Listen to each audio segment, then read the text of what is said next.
¿Cómo están todos? Bienvenidos a nuestra segunda lección del día de hoy.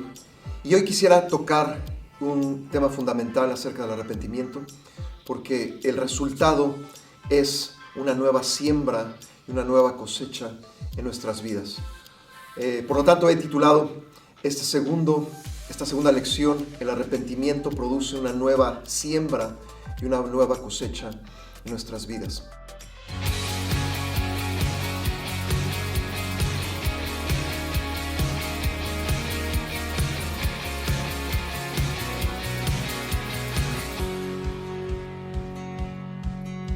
Es muy importante entender que esto es algo fundamental en nuestra vida cristiana. La semana pasada les comentaba que el arrepentimiento no es solamente una vez o dos veces en nuestra vida cristiana, es un estilo de vida. Y si realmente queremos seguir adelante en el Señor y obtener todas las cosas que Él tiene para nosotros, entonces necesitamos el arrepentimiento de una forma continua en cada uno de nosotros. La realidad de las cosas es que nuestra manera de pensar es muy importante para lo que nosotros hacemos todos los días. Se han hecho estudios de que tomamos alrededor de 30,000 decisiones todos los días. Y a lo mejor usted se pregunta, ¿cómo esas 30,000 decisiones pueden ser numeradas? Bueno, desde levantarnos y empezar con las pequeñas decisiones. Y muchos días son claves para nuestra vida. Y la realidad de las cosas, por eso dice la palabra del Señor en el Salmo 1, que debemos de meditar en la palabra del Señor de día y de noche. Y que si nosotros meditamos de esa manera, dice que seremos como árboles plantados junto a corrientes de aguas, que da su fruto en su tiempo y su hoja no cae, y todo lo que hace prosperará. Dios desea una vida de prosperidad, no basada en lo que nosotros tenemos económicamente, sino en lo que nosotros adquirimos todos los días por medio de la palabra de Dios. La meditación es tan importante en nuestras vidas, pero la meditación de la palabra de Dios. Quisiera comenzar orando al Señor, y me gustaría que si tú estás en tu casa o tú estás oyéndonos en algún otro lado, pudieras cerrar tus ojos por un momento y vamos a pedir la dirección del Espíritu Santo en este segundo estudio. Te damos gracias, Padre Celestial, por la oportunidad que tú nos das de poder estudiar nuevamente tu palabra a través de las redes sociales. Te pido, Señor Jesús, que al ir tú puedas guiarnos, alumbrarnos, y Señor, que podamos meditar, como dice tu palabra, de día y de noche, no solamente estas verdades, sino cada una de las verdades que estamos exponiendo a través de este Instituto Bíblico, Señor, en línea, Padre. Te pedimos que tu Santo Espíritu sea el maestro de maestros, Señor, y que si alguna cosa no entendemos, tú traigas claridad a nuestra mente y a nuestro corazón para entonces poder aplicar a cada uno de nosotros. Tu palabra dice, Señor, que tú deseas sembrar, pero también tú deseas cosechar, Señor, tu reino en nuestras vidas y lo que tú deseas hacer a través de nosotros. Te pido, Señor, tu dirección, y te pido que tú estés con nosotros en los siguientes minutos, en el nombre del Padre, del Hijo y del Espíritu Santo. Amén. Voy a comenzar con una pequeña introducción. Simplemente voy a usar algunos minutos para ver los 3 puntos principales que vimos la semana pasada. Arrepentimiento es una palabra que usualmente usamos dentro de la iglesia. No es algo que está en nuestro vocabulario cotidiano, pero la palabra arrepentimiento significa pensar de manera diferente. Entonces, ¿qué es el arrepentimiento? Y lo veíamos la semana pasada, es pensar de diferente manera. Isaías 55, versos del 7 al 9, nos dice claramente que los pensamientos de Dios no son nuestros pensamientos y que sus caminos no son nuestros caminos. Y el Señor nos invita en esos versículos a que nosotros podamos tener los pensamientos del Señor para que nosotros podamos caminar en sus caminos.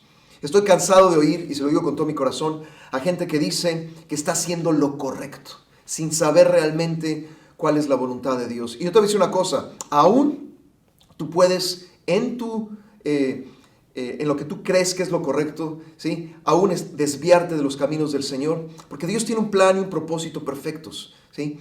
Y realmente necesitamos la dirección de Dios en cada una de las cosas que hacemos. Por eso es tan importante nuestra comunión cotidiana, constante con el Señor. A veces lo he dicho de esta manera, sí, la mayoría de nuestros trabajos seculares son mecánicos. Usualmente entramos a cierta hora, salimos a cierta hora. Las actividades que hacemos Muchas veces la repetimos continuamente y en medio de esa repetición nuestra mente y nuestro corazón pueden estar conectados al Señor, por supuesto, sin distraernos para no tener un accidente, pero podemos estar conectados a lo que el Señor desea hablar, porque yo creo con todo mi corazón que el Señor desea hablarnos continuamente para que haya una continua transformación de nuestra manera de pensar. Número 2, la veíamos la semana pasada, que Dios es el que inicia el arrepentimiento. No es algo que nosotros producimos, sino es algo que Dios inicia y que Dios tiene como plan traer un cambio a nuestras vidas. La semana pasada veíamos acerca de 3 personajes, la vida de Zaqueo, la vida de Isaías y la vida de Pedro, de cómo el Señor intervino en cada uno de ellos y dio como resultado, ¿sí?, que cada uno pudiera tener un cambio de manera de pensar.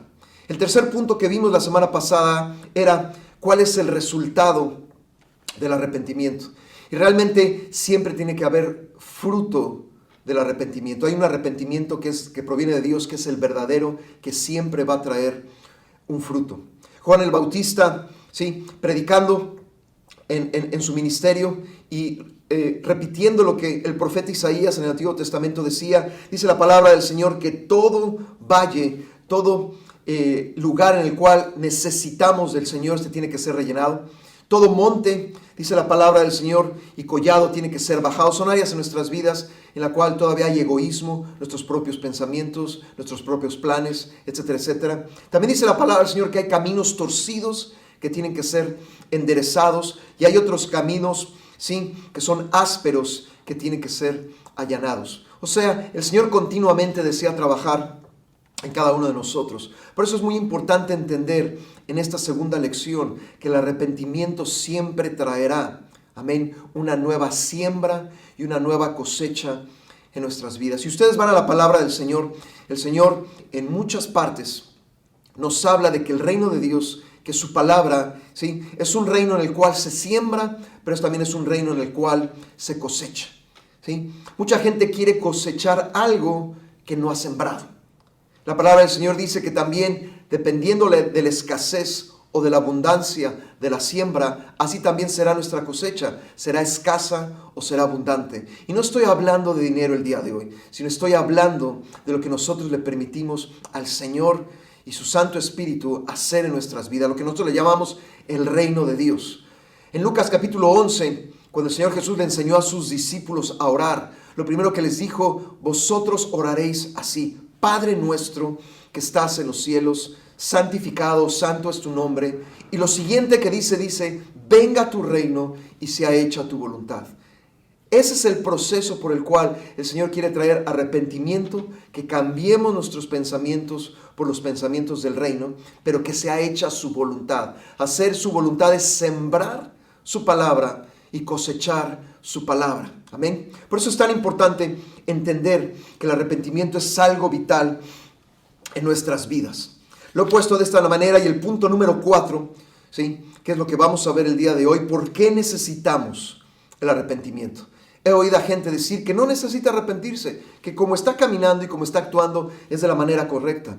Pero hay un verso clave en la palabra del Señor, en Hechos capítulo 3, versos 19 y 20. ¿Sí? El verso 19 dice de esta manera: así que arrepentíos y convertíos para que sean borrados vuestros pecados, para que vengan de la presencia del Señor tiempos de refrigerio. Y lo he puesto de esta manera: un cambio de mente o un cambio de pensamientos traerá un cambio de camino, ¿sí?, un camino distinto que traerá un cambio de destino, ¿sí? Nuevo pensamiento traerá un nuevo camino, traerá un nuevo destino y por consiguiente traerá tiempos de refrigerio. En algunas traducciones, ¿sí?, lo llaman tiempos de avivamiento, ¿sí?, en los cuales podemos experimentar cosas nuevas de parte del Señor. Estoy seguro que si el día de hoy te pregunto, ¿tú quieres experimentar cosas nuevas? La mayoría o todos me dirían: sí, yo quiero experimentar cosas nuevas. Amén. Yo también las quiero experimentar.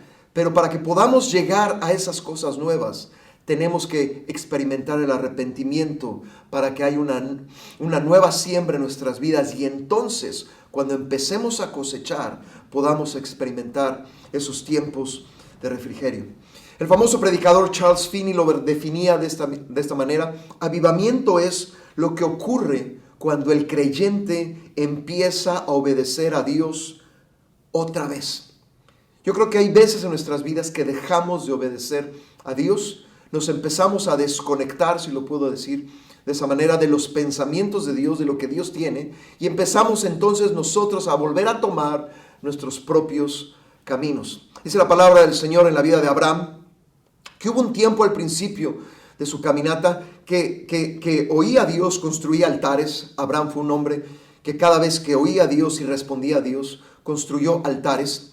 Pero llegó un tiempo en su vida que dice la palabra del Señor que vino una gran hambre y que se desvió a la tierra de Egipto. Y en esa desviación a la tierra de Egipto no vemos que él construyera altares tanto en Egipto, ¿sí?, como en otro lugar. Y dice la palabra del Señor que tomó ciertas decisiones que no fueron las correctas. Una de ellas fue mentir, otra de ellas fue, ¿sí?, que parte de esa desviación fue que más adelante Agar, la sierva egipcia, sería madre de su primer hijo, un hijo llamado Ismael, que no fue el hijo de la promesa, sino fue el hijo, ¿sí?, que salió de una idea de Abraham y de Sara de tratar de cumplir con las promesas de Dios. Le pongo este ejemplo porque muchas veces podemos tomar desviaciones en el camino, en nuestros propios pensamientos. Y dice la palabra del Señor que entonces Abraham tuvo que regresar nuevamente al lugar en donde se había desviado y entonces volver a oír la voz de Dios. Y dice la palabra del Señor que a partir de ese momento otra vez tomó el camino correcto. Amén. La palabra del Señor en Hechos capítulo 3, verso 19 nos dice que debemos de arrepentirnos, ¿sí? Mucha gente no recibe la voluntad de Dios porque no tiene una mente totalmente renovada. Romanos 12:2, que es un verso muy conocido, dice que nosotros somos transformados por medio de la renovación de nuestro entendimiento. La palabra renovación significa renovación completa. Estoy seguro que alguna vez han visto esos programas en los cuales al principio del programa, por ejemplo, se empieza a renovar un automóvil, por ejemplo. Sí, esto es muy común en los programas de hombres, ¿verdad? Al principio del programa, sí, van y recogen un auto totalmente destruido en un junkyard o en un deshuesadero, como nosotros le decimos en México. Totalmente destruido, no tiene ventanas, no tiene pintura, no tiene ruedas, no tiene volante. Y al final del programa vemos a un carro totalmente renovado de pies a cabeza. Es más, muchas veces salen mejor que como si salieran del dealer de los automóviles. Y Dios desea hacer eso con nosotros. Si eso es posible en lo natural, ¿cuánto es posible en lo espiritual? O sea, Dios desea una renovación total de nuestro entendimiento. Filipenses capítulo 2, verso 5, dice la palabra del Señor que necesitamos la mente de Cristo.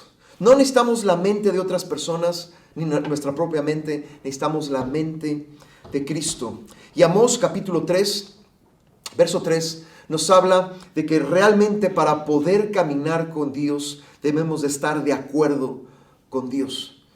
Muchas veces hay gente que he visto que trata de convencer a Dios de sus propios planes, pero no funciona de esa manera. La palabra del Señor dice muy claro que Él es el mismo ayer y hoy y por los siglos de los siglos. Él no cambia. Él siempre ha sido el mejor y siempre lo será. Lo que quiero decir con esto es que Dios espera que tú y yo podamos, sí, acoplarnos, podamos tener esa renovación completa, esa mente de Cristo, para entonces poder caminar junto con el Señor y adoptar sus pensamientos para que nosotros podamos tener un camino diferente. Amén. Si ustedes van a la palabra del Señor en Isaías 65:2 y Proverbios capítulo 14, verso 12, habla de la opinión que Dios tiene de nuestros propios pensamientos, de nuestros propios planes, de nuestros propios caminos. Y realmente al final nos dice claramente qué es lo que Dios piensa acerca de eso. Y la palabra del Señor es muy clara, dice que no debemos de ir por ahí. Es muy importante entender que el arrepentimiento, ¿sí?, es necesario para que entonces pueda haber una nueva siembra y una nueva cosecha en nuestras vidas. Amén. Gálatas capítulo 6, versos 7 y 8, nos dice claramente que Dios no puede ser burlado, que todo lo que el hombre sembrare, eso cosechará. Amén. Si yo siembro tomate, voy a recoger tomates, ¿sí? Una semilla, ¿sí?, se va a ser multiplicada, ¿sí?, en muchos frutos. Amén. Y eso sucede tanto en lo natural como en lo espiritual, ¿sí? La palabra del Señor también añade que el que siembra abundantemente cosechará abundantemente. Hay veces he conocido a gente, ¿sí?, que quiere cosechar algo que no ha sembrado. Muchas veces dice la gente, yo quiero cosechar amor, por ejemplo, cuando han sembrado odio, ¿sí? O quieren, ¿sí?, cosechar ciertas cosas en lo espiritual cuando esa siembra no ha sido hecha. Amén. También he conocido a otra gente que siembra escasamente, pero que pretende cosechar una infinidad de cosas, cuando la palabra del Señor es muy clara. Amén. Lo que tú siembres, en la misma proporción vas a cosechar. Es más, yo te diría que si el día de hoy, ¿sí?, tú permites que Dios empiece y comience a cambiar tu forma de pensar, tú estás sembrando el día de hoy lo que vas a cosechar el día de mañana. Hay mucha gente que en el futuro no tiene una cosecha porque el día de hoy no está sembrando, amén, lo correcto. Y yo quiero animarte a través de este estudio a que empieces a sembrar lo correcto, amén. Tú me preguntarás, ¿cuándo va a ser el tiempo de cosecha? Bueno, hay un tiempo para todas las cosas, lo dice Eclesiastés capítulo 3, verso 1. Dice que para todo lo que se quiere debajo del cielo, o sea, en esta tierra, tiene su tiempo y tiene su hora. Amén. El hijo pródigo es un ejemplo, ¿sí?, de recibir la herencia fuera del tiempo de Dios. Es interesante. Dice la palabra del Señor, tanto en el Antiguo Testamento como en el Nuevo Testamento, que el padre era el que decidía no solamente dar la herencia, sino cuándo debía de darla. La palabra del Señor nos habla, ¿sí?, en la parábola del hijo pródigo, que el hijo menor pidió la herencia fuera de tiempo. ¿Y el padre se la dio? Sí, el padre se la dio. Pero dice la palabra del Señor que esa herencia fue desperdiciada porque el hijo no estaba preparado, ¿sí?, para lo que había recibido. Ahora, esto lo quiero usar como ejemplo de que hay un tiempo perfecto para sembrar, pero también hay un tiempo perfecto para cosechar. Lo que tú y yo debemos de hacer en este tiempo es empezar una nueva siembra. El día de hoy quisiera tomar como ejemplo la vida de Jacob. La vida de Jacob es un muy buen ejemplo en la palabra del Señor de cómo podemos sembrar primero lo incorrecto, y eso es lo que vamos a recoger, lo incorrecto, pero cómo Dios interviene en la vida de Jacob, en cierta parte de su vida, para que entonces él pueda arrepentirse y entonces pueda empezar ahí una nueva siembra que él muchos años después cosecharía a través de su hijo José. Porque dice la palabra del Señor que Dios levantó a José como el primer ministro de Egipto, ¿sí?, no solamente para salvar al mundo en esos tiempos de la gran sequía que duró durante 7 años, ¿sí?, pero no solamente fue ese el plan de Dios, sino fue también el plan de Dios, ¿sí?, que entonces José pudiera introducir a toda su familia, dice la palabra del Señor, 70 personas en la tierra de Gosen, o en la tierra de Goshen, que era la mejor tierra en ese tiempo en Egipto, para que entonces Jacob, José y toda su descendencia pudieran ser librados y pudieran vivir, como dice la palabra del Señor, durante 400 años, para que más adelante Moisés, ¿sí?, años después pudiera ser levantado por Dios, para que Moisés pudiera sacar a su pueblo de la tierra de Egipto. Amén. Si tú y yo vemos los planes de Dios y los propósitos de Dios, siempre están en base a lo que se siembra y lo que se cosecha. Empezamos en la vida de Jacob con su nacimiento en Génesis 25. Amén. No voy a tocar, por supuesto, todos los aspectos, pero tú puedes ir a la palabra del Señor. Y de Génesis 25 a Génesis 32, que es alguno de los versos que vamos a tocar, tú puedes ver cuál fue la naturaleza de Jacob, ¿sí?, en qué condiciones él nació, cuáles fueron las primeras decisiones que él tomó y cómo Dios interviene en Génesis 32. Amén. Tú y yo sabemos que Isaac y Rebeca son estériles, no pueden tener hijos durante 20 años. Lo mismo sucedió con Abraham y Sara, fueron alrededor de 25 años. Pero dice la palabra del Señor que finalmente, ¿sí?, Dios promete y cumple que ellos tendrán dos hijos. En este caso son gemelos, ¿sí? Todos sabemos la historia que primero nace Esaú, que es el primogénito, y Jacob. Dice la palabra del Señor en Génesis 25, 26, que después salió su hermano, ¿sí?, trabada su mano en el calcañar de Esaú, y fue llamado su nombre Jacob, que significa el que toma el calcañar o el que suplanta. Si lo puedo traducir al mexicano común y corriente, el que hace trampa o el que hace tranzas. Imagínate que naces ya peleándote con tu hermano, ¿sí? Dice la palabra del Señor que aún Rebeca, antes de que los dos nacieran, va y consulta a Dios porque tiene un conflicto dentro de su vientre. Y dice la palabra del Señor claramente que dos pueblos, ¿sí?, estaban naciendo en medio de su vientre, y que uno tomaría ciertas decisiones y que el otro, ¿sí?, tomaría otra serie de decisiones. La palabra del Señor dice que entonces, cuando nacen ellos dos, vemos que ya hubo una división en la vida matrimonial de Isaac y Rebeca. Tenemos que recordar, ¿sí?, que años atrás, cuando Isaac toma a Rebeca por su esposa, vemos la palabra del Señor con qué cuidado Abraham manda a su siervo, ¿sí?, para que entonces pueda encontrar a la esposa ideal para Isaac. Fue un matrimonio, como algunos decimos, hecho en el cielo. Pero desgraciadamente mucha gente, aunque puede unirse en matrimonio y puede ser la voluntad del Señor, mucha gente descuida su matrimonio. Y en este caso, Isaac y Rebeca descuidaron su matrimonio, y había claramente una división en medio de ellos dos, porque dice la Biblia en Génesis 25, 28 que Isaac amó a Esaú, o sea, era su consentido, porque comía de su casa, mas Rebeca amaba a Jacob. En vez de que fuera una familia unida, ¿sí?, fue una familia que ya estaba dividida 20 años después, ¿sí? El padre elige a su consentido, la madre elige a su consentido, y a partir de ese momento empieza a ser sembrada la división dentro de la casa. Más adelante en Génesis 25, verso 30, dice la palabra del Señor que Saúl era un hombre que cazaba, era un hombre fuerte, era un hombre que salía y hacía ciertas cosas y era el orgullo de su padre.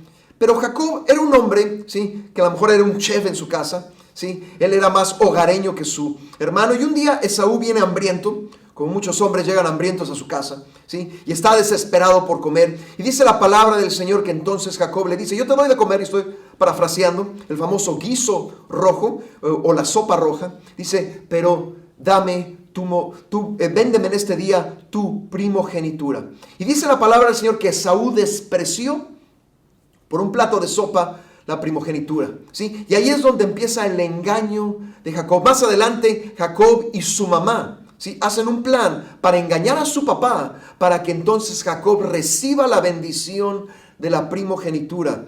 Y dice la palabra del Señor que después de este acontecimiento, ¿sí?, sale huyendo Jacob, porque entonces Esaú lo quiere matar. Muchas veces nosotros huimos de lo que nosotros hemos sembrado. Y a veces pensamos que huyendo, ¿sí?, vamos a ver un cambio en nuestras vidas, pero no. El problema está con nosotros, y a donde quiera que nosotros vayamos, ahí es donde vamos a cosechar lo que nosotros hemos sembrado. Dice la palabra del Señor que cuando llega, ¿sí?, y conoce a Labán, Génesis 29, verso 14, es algo muy interesante porque Labán le dice: ciertamente hueso mío y carne mía eres. Labán se identifica inmediatamente con Jacob, ¿sí? Lo podría yo traducir al mexicano actual: tú eres mi compadre, tú eres como yo. Qué gran verdad estaba diciendo Labán en ese momento.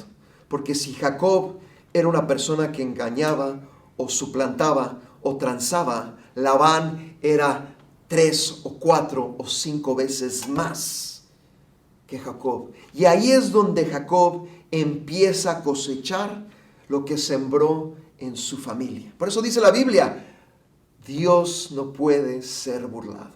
Todo lo que el hombre sembrare, eso cosechará. Amén.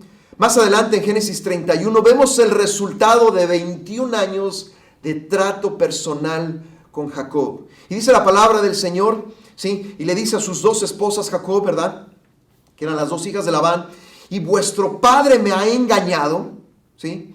Y me ha cambiado el salario 10 veces. Y estoy seguro que esas 10 veces que su salario fue cambiado, no fue para arriba para ganar más, sino fue para ganar menos y menos y menos y menos. Jacob necesitaba a un Labán para poder verse a sí mismo, poder ver el fruto del engaño, y entonces Dios pudiera intervenir en la vida de Jacob cuando Jacob estuviera harto de su propio pecado. No nos extrañemos que un día el Señor traiga a nuestras vidas a un Labán que es el reflejo de nosotros mismos, pero como a veces he dicho, corregido y aumentado. ¿Por qué? Porque es necesario. Amén. Muchas veces el Señor desea que nos arrepintamos, como en el caso de Zaqueo, ¿sí? O como en el caso de Isaías. Amén. Pero muchas veces, por tomar nuestros propios caminos y por consiguiente, ¿sí?, sembrar nuestra propia siembra y por supuesto cosechar lo que hemos sembrado, Dios desea atraernos a que haya un verdadero cambio en cada uno de nosotros. Amén. La vida de Jacob fue una vida muy difícil, ¿sí? Porque era un hombre muy torcido, pero fue un hombre que decidió en una parte crucial de su vida que necesitaba a Dios desesperadamente. Dice la palabra del Señor en Génesis 32, ¿sí?, que está a punto de encontrarse con su hermano, ¿sí? Y acuérdense, 21 años atrás, ¿sí?, su hermano había prometido matarlo, ¿sí? Su vida estaba en peligro. Y dice la palabra del Señor que toma las medidas necesarias para proteger a su familia. Y en el verso 22, en Génesis 32, dice que llega a un lugar llamado el vado de Jaboc. Jaboc significa vaciarse. Yo creo que aquí, en esta parte de la historia de Jacob, es cuando Jacob reconoce que tenía que, todo eso que había recogido con Labán, tenía que vaciarse de todo eso y empezar una nueva siembra. Amén. Pero ahora iba a ser la siembra que provenía de parte del Señor. Dice que pasó este arroyo y que hubo un varón, sí, que sabemos que es el Señor mismo, sí, que luchó con Jacob y Jacob luchó con él. Y dice la palabra del Señor que este varón no podía con él, sí. Y dice que descontuyó el muslo de Jacob y le dijo el varón: déjame. Pero Jacob le dijo: no te dejaré si no me bendices. Jacob llegó al punto de desesperación, de necesitar la bendición de Dios, de empezar una nueva siembra en su vida. Es interesante, Dios hizo lo mismo con el pueblo de Israel, ¿sí? El talón de Aquiles de Israel fue el pecado de idolatría. Constantemente caían en la idolatría. ¿Qué fue lo que hizo el Señor para solucionar la idolatría en el pueblo de Israel? Llevarlos en cautiverio a la capital de todos los ídolos, llamado Babilonia. Babilonia significa, ¿sí?, confusión. Y ahí es donde dice la palabra del Señor que el Señor iba a limpiar a su pueblo de toda idolatría para que entonces pudieran regresar al Señor con todo su corazón. Dice la palabra del Señor en Génesis 32, en el verso 27, y que este varón, que es el Señor, le responde: ¿cuál es tu nombre? Y el Señor, cuando pregunta cuál es nuestro nombre, no es porque no lo sepa, lo sabe.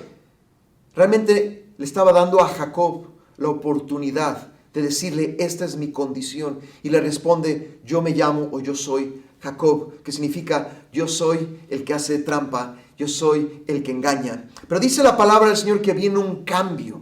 Y aquí es donde viene el arrepentimiento.